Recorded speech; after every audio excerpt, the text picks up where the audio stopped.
Is CA difficult? क्या एक average student CA बन सकता है? अगर हाँ तो कितनी मेहनत लगेगी और क्या क्या करना पड़ेगा? Hello everyone, my name is Isha and in today's video I will be giving you my journey of becoming a chartered accountant at the age of 21. And more importantly, I will be giving you some tips and advices on how you can embark on this journey too. So if you are ready to kickstart your CA journey, make sure to smash that like button, hit subscribe and let's dive right in.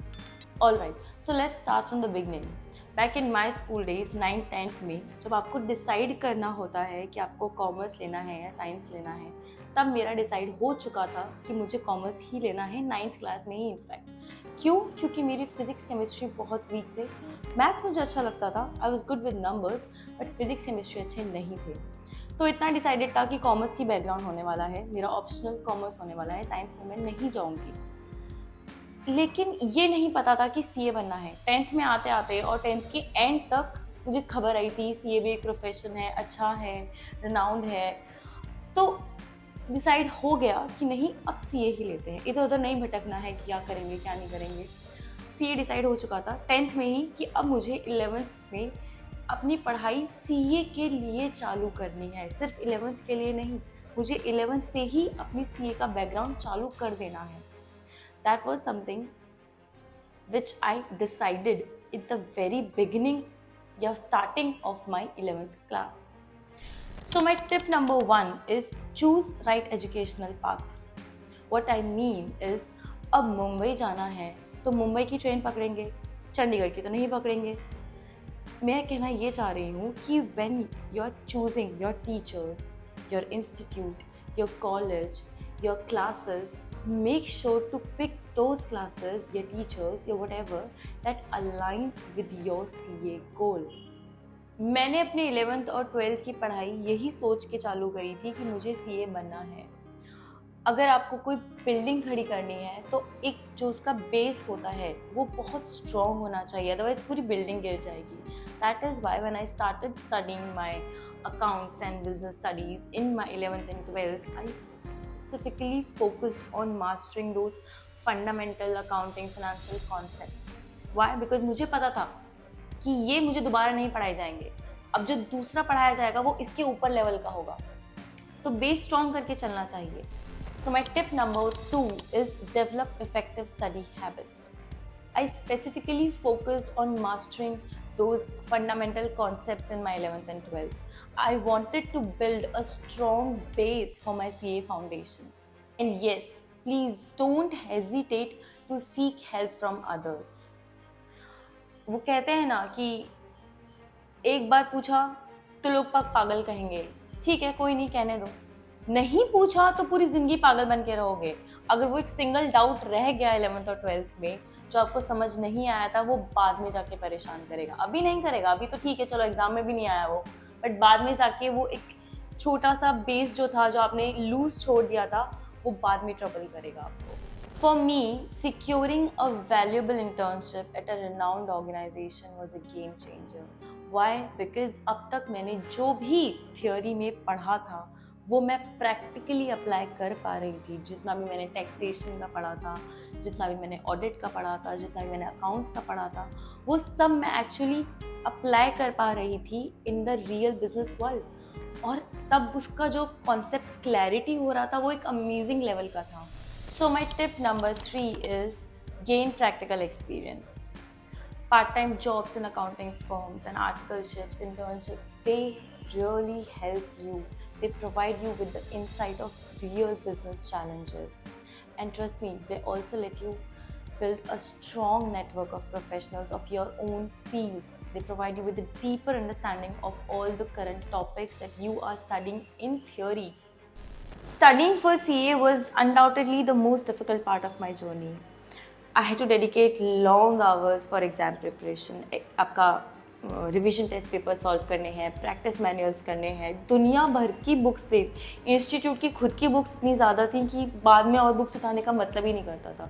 फिर आपकी classes की books हो जाती है, आपके खुद के notes हो जाते हैं, तो इतने सब में कैसे पढ़ाई करेंगे। So my tip number 4 is exam preparation. Make a study schedule.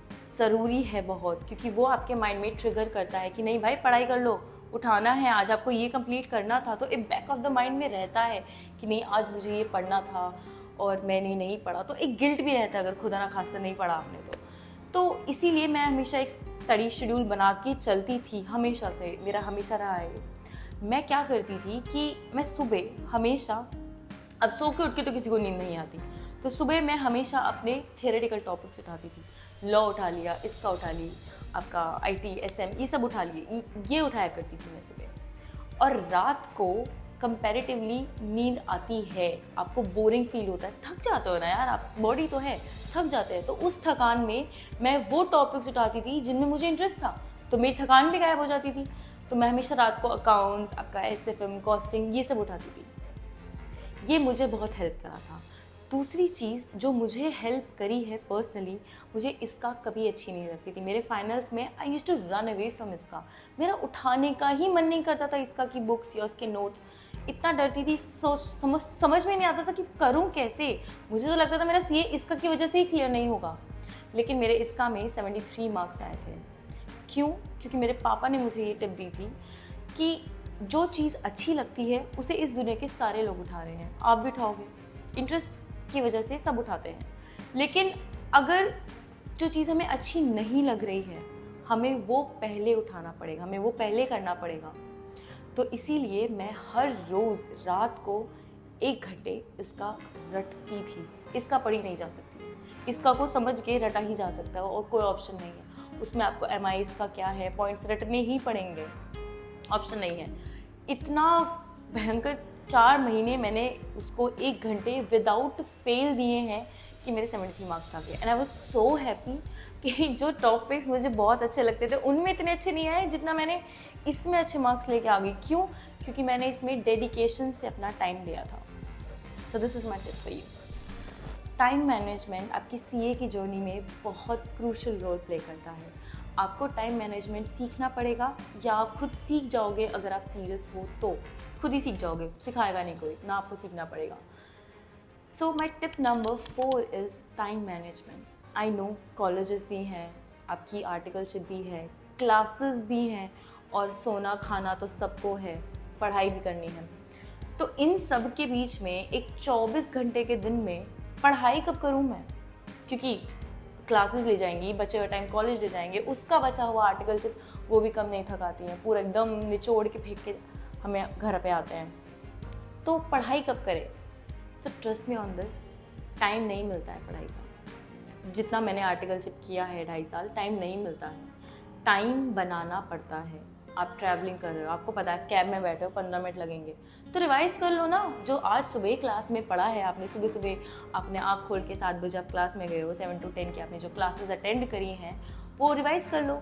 क्योंकि ट्रस्ट मी, 1 महीने बाद अगर यही टॉपिक दोबारा उठाया, कुछ याद नहीं रहेगा। आज रिवाइज कर लोगे तो एटलीस्ट 10, 20, 30, 40 जितनी भी आपकी कैपेसिटी है, आप जितनी सीरियसनेस से पढ़ रहे हो, रिटेन तो रहेगा। 1 महीने बाद उठाओगे ना, कुछ याद नहीं रहेगा, टॉपिक नए के जैसा लगेगा, समझ में नहीं आएगा पढ़ा भी था या नहीं। So learn to prioritise your time, set deadlines and clear them. And yes, this is also my personal request, please dedicate time for relaxation as well. ये बॉडी है, ये माइंड है, मशीन नहीं है कि आप चलाते जाओ, थक जाएंगे।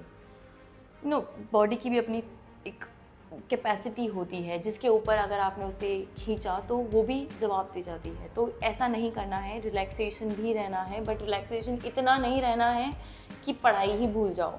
मज़ा आता है रिलैक्स होने में, मुझे पता है कि इंस्टाग्राम वगैरह देखना, फेसबुक वगैरह चैटिंग में बहुत मज़ा आते हैं, लेकिन आपको खुद देखना है कि ये मज़े लेने हैं या फिर आपको अपनी CA की जर्नी पूरी करनी है in first attempt at a good as.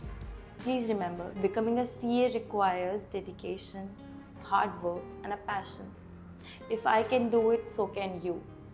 Before wrapping up, don't forget to leave a comment sharing your own thoughts and any questions if you might have. If you find this video helpful, give it a thumbs up and share it with those who are aspiring to become a CA. Till then, stay motivated, keep chasing your dreams. Thank you.